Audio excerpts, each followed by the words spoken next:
Media reports کے مطابق بھارت میں حضور پاک صلی اللہ علیہ وآلہ وسلم سے اظہار عقیدت کرنے کے جرم میں 2500 مسلمانوں کے خلاف کیسز درج کیے جا چکے ہیں. درجنوں گرفتاریاں ہو چکی جبکہ مسلمانوں کے گھروں پر بلڈوزر چلائے جا رہے ہیں. لعنت ہو اس مینٹالٹی پہ، کروڑ لعنت ہو اس ذہنیت پہ. ان چولوں کو یہ نہیں پتا کہ جیسا خراج تحسین خود ہندوؤں نے، لیکن وہ نطفہ حلال والی بات، وہ انسان تھے. حضور کو ایسا ویسٹ کے لوگوں کو چھوڑو، میں ہندوؤں کی، ایون اپنے سکھ بھائیوں کی میں بات کر رہا ہوں. دیکھو بات سنو، مہندر سنگھ بیدی کا ایک شعر ہے، عشق ہو جائے کسی سے کوئی چارہ تو نہیں، عشق ہو جائے کسی سے کوئی چارہ تو نہیں، صرف مسلم کا محمد پہ اجارہ تو نہیں. یہ بدبخت ہیں، یہ لعنتی لوگ ہیں. میرے جیسا بندہ ان کے ہیروز کا بھی، اشوکا دا گریٹ کہا میں نے ہمیشہ، منوج بھائی کو بڑا اچھا لگا کرتا. میں نے کہا یہ ریالٹی ہے. اگر ہم سکندر کو سکندر اعظم کہہ سکتے ہیں تو وائی ناٹ. میں تو ان کی گیتا، یہ ساری جو مقدس کتابیں، میں تو ان کا احترام کرتا ہوں. لعنت ہو ان پہ، ان کی یہ گندی نسلیں ہیں. اور اس سب کا منبع، اس غلیظ زہریلے چشمے کا منبع وہ بدقسمتی سے مودی صاحب ہیں. ان کے بارے میں پڑھو اور اپنے ہندو شعراء کے کلام، اور کتاب ہے ایک ہندو کی، کل کی اوتار، وہی پڑھ لو مردودو. اور ایک بات سنو آخری، چند دن پہلے میرے پاس ایک بزرگ دوست تشریف لائے تھے، وہ ریٹائرڈ جج ہیں ہائی کورٹ کے، محمد نسیم چودھری. سنو ذرا، ان کی کتابیں میرے سامنے پڑھی ہیں. اچھا یہ انہوں نے کہا کہ بیرون ملک کہیں نا ایک داڑھی والا آدمی مجھے دیکھ رہا تھا، میں اٹھ کے اس کے پاس جا بیٹھا اور میں نے اس سے پوچھا کہ آپ مسلمان ہیں؟ اس نے مسکرا کے جواب دیا، نہیں میں جارڈن کا یہودی ہوں، میں ربی ہوں اور پیرس میں اسلام پہ پی ایچ ڈی کر رہا ہوں. میں نے پوچھا تم اسلام کے کس پہلو پہ پی ایچ ڈی کر رہے ہو؟ وہ تھوڑا شرمایا اور تھوڑی دیر سوچ کے بولا، میں مسلمانوں کی شدت پسندی پہ ریسرچ کر رہا ہوں.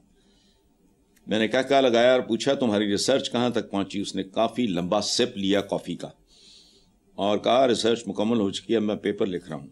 تو میں نے کہا فائنڈنگ. اس نے لمبا سانس لیا، دائیں بائیں دیکھا، گردن ہلائی اور آہستہ آواز میں بولا، 5 سال کی مسلسل ریسرچ کے بعد میں اس نتیجے پہ پہنچا ہوں کہ مسلمان اسلام سے زیادہ محبت اپنے نبی سے کرتے ہیں. یہ اسلام پہ حملہ برداشت کر جاتے ہیں لیکن اپنے نبی کی ذات پہ اٹھنے والی انگلی. تو یاد رکھو مودی صاحب، you are not a permanent reality. کوئی حکمران کبھی پرماننٹ ریالٹی نہیں رہا. چنگیز خان ہو، تیمور ہو، سلمان دا میگنیفیشنٹ ہو، کوئی مستقل نہیں ہوتا. تم جو اپنی سرزمین پہ بیج بو رہے ہو نفرت کے، اس کی قیمت پورا ہندوستان ادا کرے گا. ہوش کرو، جہالت پھیلا رہے ہو تم، نفرت پھیلا رہے ہو. مجھے قطعاً کوئی اس بات پہ اعتراض، میں نے تو ہمیشہ نہرو صاحب، گاندھی جی، اس طرح کر کے ہمارا ذکر ہوتا ہے، حالانکہ وہ تو کوئی اسپرچول لیڈرز تو نہیں ہے. یہ گندگی اور غلاظت جو لیڈرشپ بیچتی ہے، اللہ پاک ان سے پناہ میں رکھو بنی نوع انسان کو. وہ ینگ ہوتے ہیں، ان کی برین واشنگ ہو جاتی ہے، وہ پھر انسانوں سے جانور بن جاتے ہیں، انسانوں سے آدمی بنتے ہیں، ڈیموٹ ہو کے انسان نہیں رہتے، آدمی سے پھر جانور، اور پھر جانور کس قسم کا پاگل، وہ فلاں، میں وہ لفظ نہیں استعمال کرنا چاہ رہا. چلیں ٹھیک ہے حسن صاحب، مجھے یہاں پر ایک چھوٹی سی بریک لینی ہے. دیکھتے رہیے black and white. Welcome back. Hasan Sahib, امیر جماعت اسلامی حافظ نعیم الرحمان کا کہنا ہے کہ پاکستان سعودی معاہدہ مسلم ممالک میں اتحاد کی طرف بڑھنے کی جانب ایک قدم ہے. دیگر اسلامی ممالک خاص طور پر ایران اور ترکی کو بھی اس معاہدے میں شامل کیا جائے. اچھا، جذبہ ان کا اچھا ہے. بندہ حافظ صاحب بہت سویٹ آدمی ہے، بہت پڑھے لکھے آدمی ہے. لیکن یہ بات تھوڑی سی نا کمزور ہے.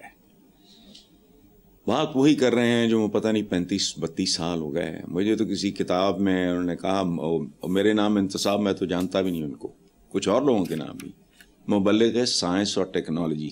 سائنس میری ماسی لگ دی ہے, ٹیکنالوجی میری پھوپھی لگ دی ہے. مسلم ممالک میں اتحاد اچھا کی کر لو کبھی, کنے بھراؤ 6 ہے جی, تسی 60 بھی ہوں تو کی کر لیندے. نہیں, میں جو بات کرتا ہوں اس پہ غور کرو, اس میں میں نکال دو. کوئی ہوش مند درد دل رکھنے والا مسلمان, پاکستانی یا کوئی بھی مسلمان یہی سوچے گا کہ عالم اسلام کا متحد ہونا ایک صورت میں, صرف ایک صورت میں فائدہ مند ہوں گے. وہ صورت کیا ہے؟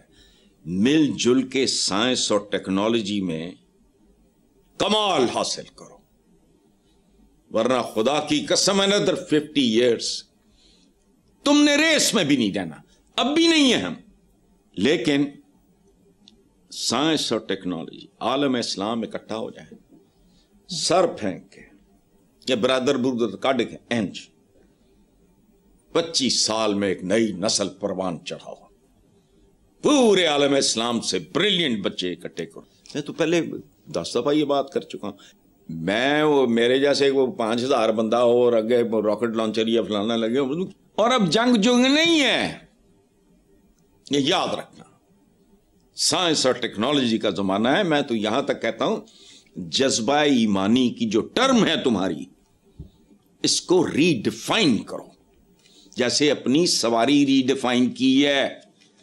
اونٹوں تو لے گئے, گھوڑیاں تو خچراں تو لے گئے, کاراں تے فلانا تے جہازاں تے چڑھ گئے. یہ بالکل ویسی ہی بات ہے.